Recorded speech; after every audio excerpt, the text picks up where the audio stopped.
Hello everybody, welcome to another episode of Round the Outside here on the Speed and Shoot podcast.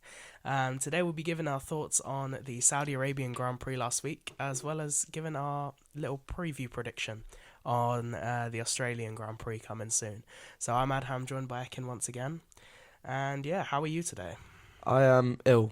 Yeah, to be honest, we're both a bit ill. That's why we're a bit hesitant on recording this. But we've delayed it and pushed it back, but it just has to be done. To be honest, I went to see my doctor. His name was Mattia Bonotto. Oh yeah, that guy. You referred him to me. Unfortunately, I just haven't got any better. He told me to down a pint of milk as my solution to this, and it hasn't really worked. One of them told me to box for hard. Box for hards. But you were already in the doctor's room, so I couldn't. I just had to wait there. Exactly. So to be honest, none of us are better. Yeah. Neither of us are better, sorry. And we're going to record it anyway, so hopefully it sounds all right. So let's start with our thoughts on Saudi Arabia. So what have we given the race in terms of rating? Saudi Arabia, we have... this one's more joint for this race, so we've both just said 8 out of 10. You could take it away. Yeah, I mean, I thought it was definitely a stronger race than Bahrain. Definitely more off-the-seat moments. Honestly, the Alonso overtake on Perez to start the race was enough for me. I know we're only 2 races in, but Alonso's great. He's the guy. Yeah, he's the guy. Yeah. Overall, I thought there was more action, more interesting. Obviously, there was a safety car, which spices it up a bit.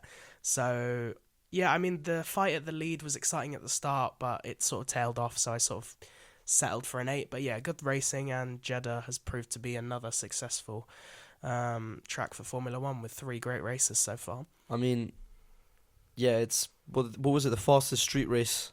Fastest street track, yeah. Fastest street track, and I genuinely think it's a brilliant track. It is great, yeah. And, I mean, those cars under those bright lights as well. Like, Formula 1 at night is just amazing. It's a spectacle. I love it. Yeah, it's just a sight you can't forget. But, so... yeah, if you're ready, we'll move on to the top 3 drivers. Yeah, I think that about covers it, to be honest. So, top 3 drivers. So, I'll chat a bit about Perez first, who obviously won the race. Before you start, can I just say, he is the king of the streets. He is Isn't the he? Like, street circuit circuit king, yeah. For some reason, Perez always shows up in a street circuit, at least once a season. I think he's just a bit more daring to go closer to the walls. And I think that gives him the edge both in qualifying and the race. Obviously, Verstappen's engine, or I don't know if it was I think it was the drive shaft in qualifying that screwed him up. So who's to know how it would have finished if he did have a proper and he was complaining about it in the race as well, wasn't he? Yeah, he did mention that. And the team just said carry on, it looks alright. Yeah.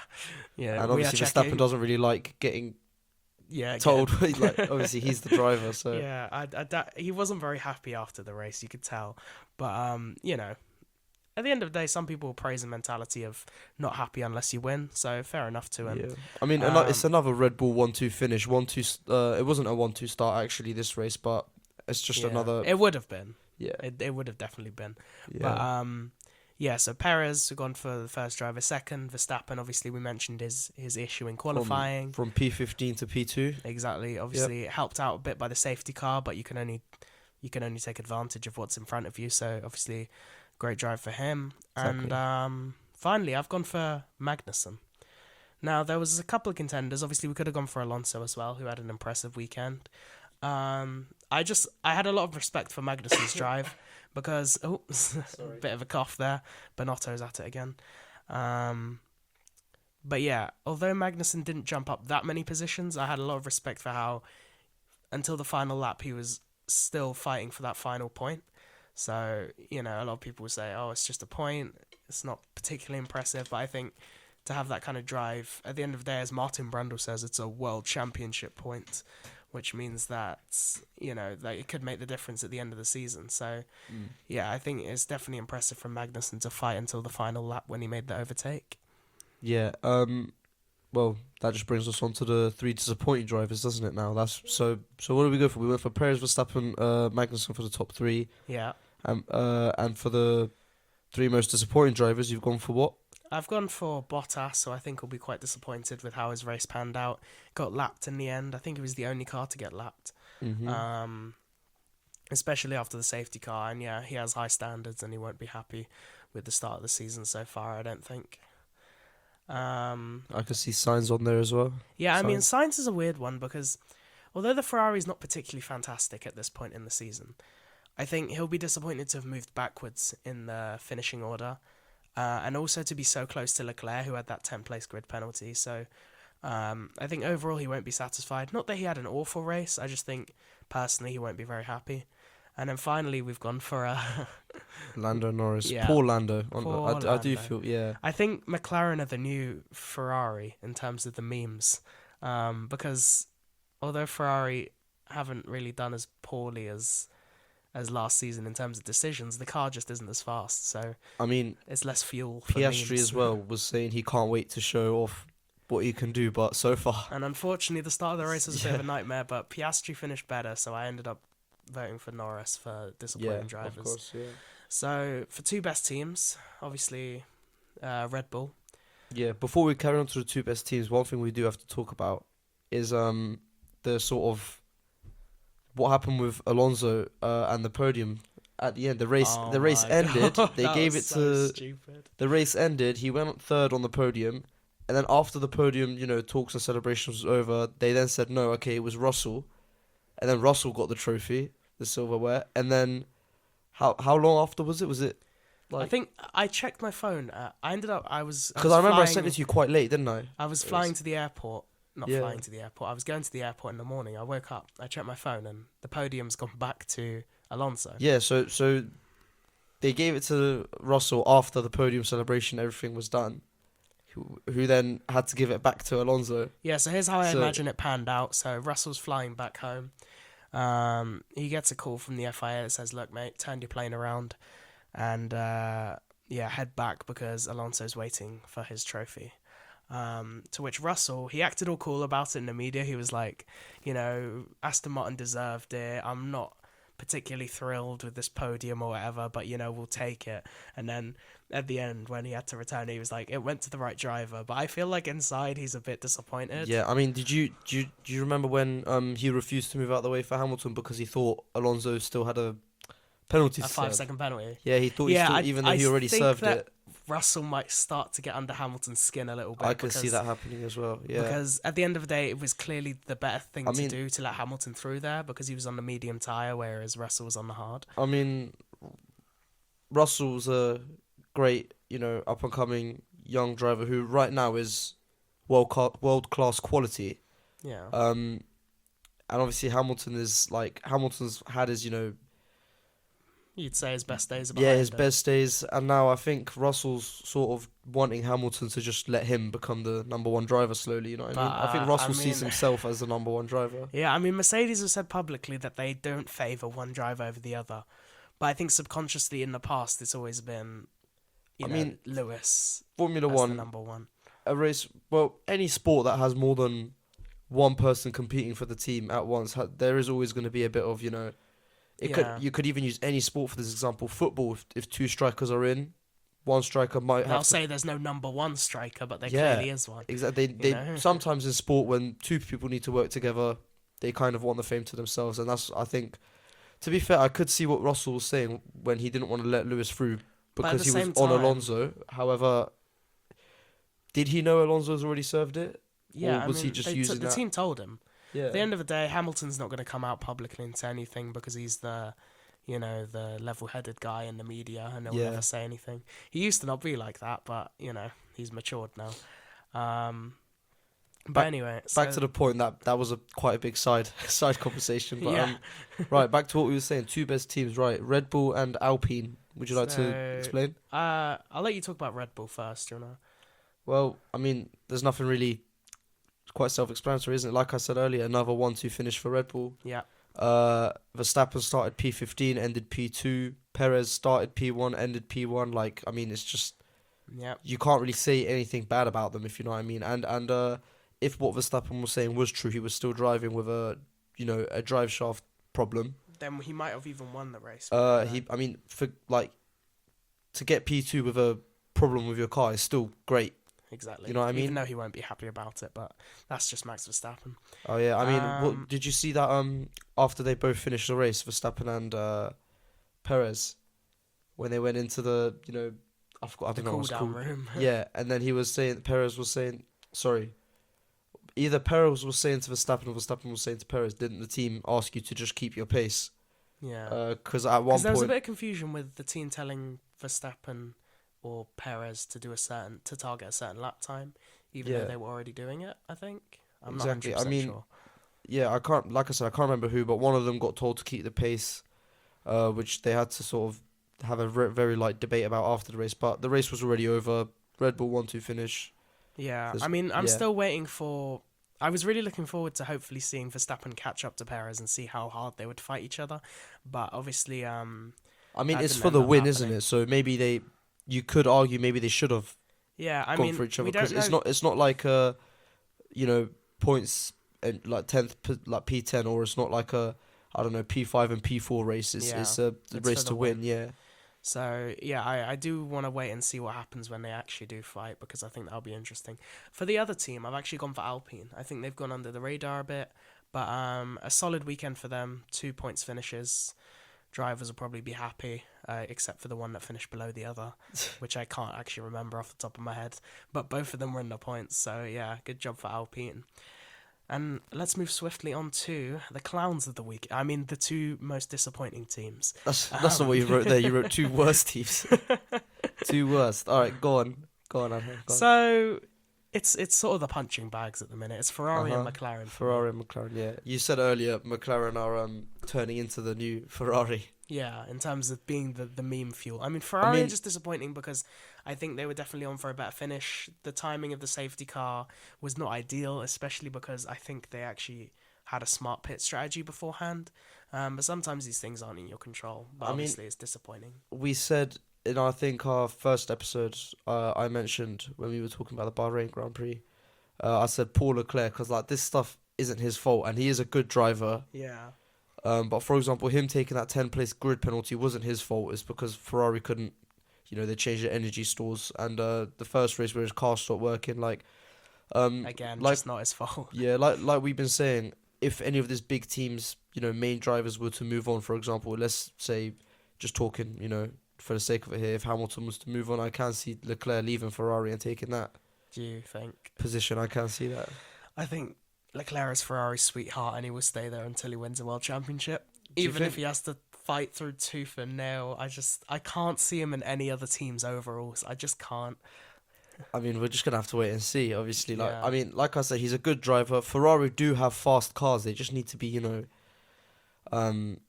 just needs to be more strategic I mean, about. let's be honest. This year their car doesn't look impressive at all, to be honest. Mm. It's about level with the Mercedes, worse than the Aston Martin. I mean, if you compare this to this point last year when Ferrari probably had the best car with Red Bull in second, it's the opposite of progress really, and I don't think that it's the start that Vasseur would have wanted. But at the end of the day, you got to give the new management team a couple seasons, and then you can judge them after. To be honest, obviously we've gone for McLaren as the other disappointing team because Yeah, I mean, the yeah. first race and second race they've been bottom of the grid, haven't they? yeah, I mean. Piastri got into Q3, so well done to him. Fair play.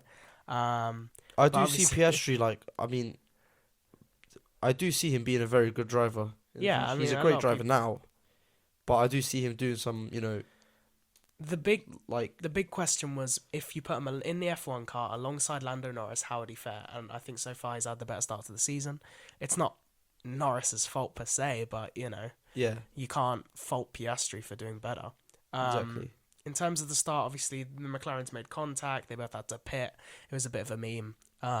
But yeah, I think that's enough pain for the McLaren fans. I mean, in a race where if you have to pit within, the opening few laps, then obviously that just puts you at a big disadvantage for the rest of the race, Exactly, doesn't it? it Because does. everyone else gets a 20-second lead, a few and laps you got into to the pray for a race. safety car, and even with the safety car, You'll they still still be at the weren't back. able to take advantage. So yeah, McLaren for the other team.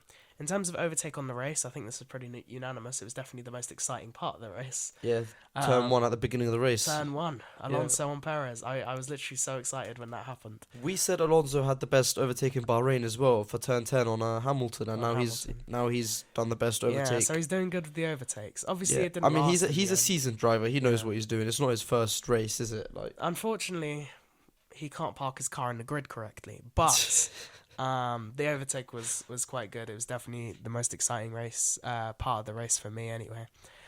So yeah, I think that about concludes our thoughts on the Saudi Arabian Grand Prix. Right, so moving on now to the up and coming race this weekend, the Australian Grand Prix. Now, first of all, we've gone for a 6 out of 10 for the track rating.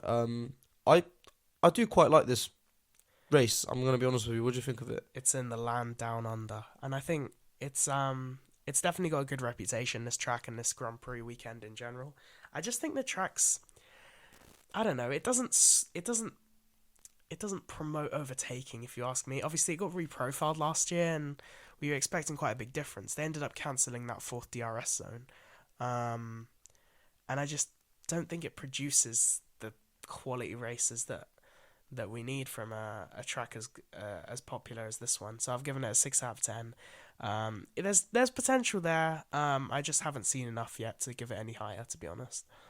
I mean, I can't see this race being boring. However, you know, I'm not really expecting it to be the most exciting race on the grid either. So I guess we're just gonna have to wait and see how it goes. Yeah, we'll wait and see. But as of right now, I've given it a 6.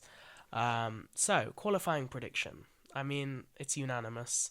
It's always going to be Verstappen on pole position unless something goes wrong with his car, Yep. if you ask me. Yep. I've gone for Leclerc second. Okay. Do you agree? Do I what? Sorry. Do you agree? Leclerc second. Now, I can see it happening. However, I won't be surprised if it doesn't happen. If you know what I mean. Yeah, I mean, Right. I think in qualifying, Leclerc always has a bit of an edge. He's a bit of a Mhm. qualifying king. And as long as Ferrari doesn't have any issues, I think he's always in the fight for top 3 at least. So yeah, that's why I've sort of gone. And I think Ferrari has stronger qualifying pace than Aston Martin. But obviously, I think Aston Martin has the better race pace. Nice. So now moving on. Race prediction here. I see you've gone for Verstappen P1, Alonso P2, and Leclerc P3. Yeah, So I the mean, same as the qualifying front three, except Alonso overtakes Leclerc. yeah, I mean, it's a bit boring considering unless something exciting happens, I don't see it changing too much. The only thing is, as I said, the Aston Martin has better race pace than the Ferrari as it stands. So I think that overtake will become possible from Alonso. But yeah, I think that's a pretty interesting podium. If Alonso goes 3 for 3 for best overtake of the race, then Then You might- you gotta yeah. hand him an award. yeah, he might just need a new nickname, Alonso Mate. the Overtaker. You know, he'll be great. Like, I see for the best team, you go for Aston Martin. Now, why Aston Martin if you can only see Alonso on the? What do you think of? Let's talk about Alonso's teammate for a second, Lance Stroll. Do you think how do you think he went? How do you think he did in Saudi Arabia? Yeah, he was in a strong position. Definitely was looking to finish around P4, P5. So yeah, I definitely think Lance has had a strong start to the season, especially with his wrists and such. I mean, yeah, for having 2 broken wrists, he's quite good. Yeah, for a potential definitely strong points finish in Bahrain, as well as the potential of doing it again in Saudi Arabia. I can see him finishing 4th or 5th this race. That's why I've gone for Aston Martin for the best team. Just quickly, we have to mention it. Do you think the position he stopped was concern for a safety car to be called out? I think as soon as you see a car stopped on track in a track like Jeddah, the safest thing to do is pull the safety car out. Because He wasn't really on the track though, was he? I know. He was I off know. the side. He was right next to the marshals, in fact, wasn't he? Yeah, you could argue that it was pulled out a bit prematurely, but I think at the end of the day, Safety it's the safest thing safety to is do. always the main And especially at a concern. track like Jeddah, I mean, we talk about how great it is, how exciting it is, but it is also quite a dangerous track. Of course it is, yeah. So yeah, I'm not gonna blame the FIA too much for that one. No. I mean, obviously we were watching it together. You heard his race engineer sound quite desperate for him to stop, and I didn't even think Lance knew what was going on. He just immediately slowed down, pulled it to the side, and stopped. Yeah. Because I mean, if you're racing at that pace, you get told in your ear by a race engineer, okay, stop immediately. Then obviously the first thing in your mind will be, okay, I don't know what's going on, but I am gonna stop, just Yeah, just in case it could be exactly. something bad. Yeah, I think they predicted that something dangerous was going to happen if he didn't stop the car. But yeah, I see Stroll having a stronger weekend, and I see obviously Alonso getting on the podium. So, yeah, I've gone for Aston Martin for the best team. I thought the pain for the McLaren fans was going to be over this episode, but You've gone for worst team for the McLaren. Australian Grand Prix as well. I'm sorry, McLaren fans, but I know there's an abundance of you, but to be I honest, would not be surprised if they finish bottom of the grid this race as well. yeah, I'm gonna be completely honest. until they bring the upgrades in, I don't know, man. I don't see where they're gonna do better than Alpine, I nearly said McLaren, then Alpine, then Ferrari, then Aston, the Mercedes, the Red Bulls. I don't see where they're going to pick up points, and I think for McLaren to have both cars out the points is enough to say that will be a very disappointing weekend for them. Exactly, yeah. So, I mean, what more's on this? You've gone for a shock prediction, and I can see it's for the qualifying session, correct? Yep. So, would you like to say that you've gone for Sainz out in Q1? Yeah. Not Q2, not Q1. So, you think he's not going to... Sainz doesn't have the best relationship with the Australian Grand Prix. I mean, you look at last season, what happened, gravel trap. And I think that there'll be a Ferrari mishap, and it will be Sainz instead of Leclerc. You for think once. the smooth operator's going to strike The again? smooth operator will be not operating at his optimum. And I've just gone for, with these shock predictions, you have to go a bit out there. And I think... Of course, I mean, shock I'll prediction. look like an absolute genius if it happens, and you can laugh at me in the next race review if it doesn't. But yeah, I've gone for that. I mean, yeah. Have you? Do you think? What do you think of? We have to talk about Mercedes. What do you think they're gonna? Do you think they're just gonna live up to expectation, or do you think they're gonna shock people? With Mercedes, I really think you have to wait until their upgrades come in, because, to be honest, at the minute the only way they make a podium is if the Aston Martin's DNF, Red Bulls finish. Actually, yeah, for them to get a podium, obviously you'd assume Red Bulls would win. You'd need the Aston Martins to DNF or have a bad race. You'd need the Ferraris to be Ferrari. And at the minute, I just don't see the pace from them at all. And I don't think it will be better on a street circuit like Albert Park, which is a bit more bumpy than Jeddah, I think. It's the Australian one. What did I say? You said Jeddah. You're talking about a street circuit. Yeah, Australia is a street circuit. Yeah, but you mentioned Jeddah, didn't you? Yeah, I said Australia's a bit more bumpy than Jeddah. Oh, my bad. Okay. It's alright. After I said I think, I'll just cut it. Yeah. So yeah, I think that concludes our predictions for the Australian Grand Prix.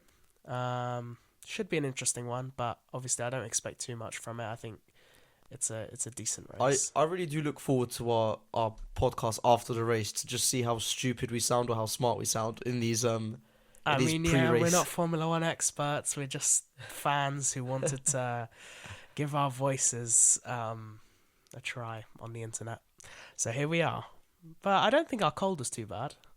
Well, I mean, yeah, it could have been worse. It could have been worse. I might have to call Bonotto and apologise. But yeah, I hope you guys enjoyed this podcast. And yeah, we'll see you after the race for our little review. See you next time.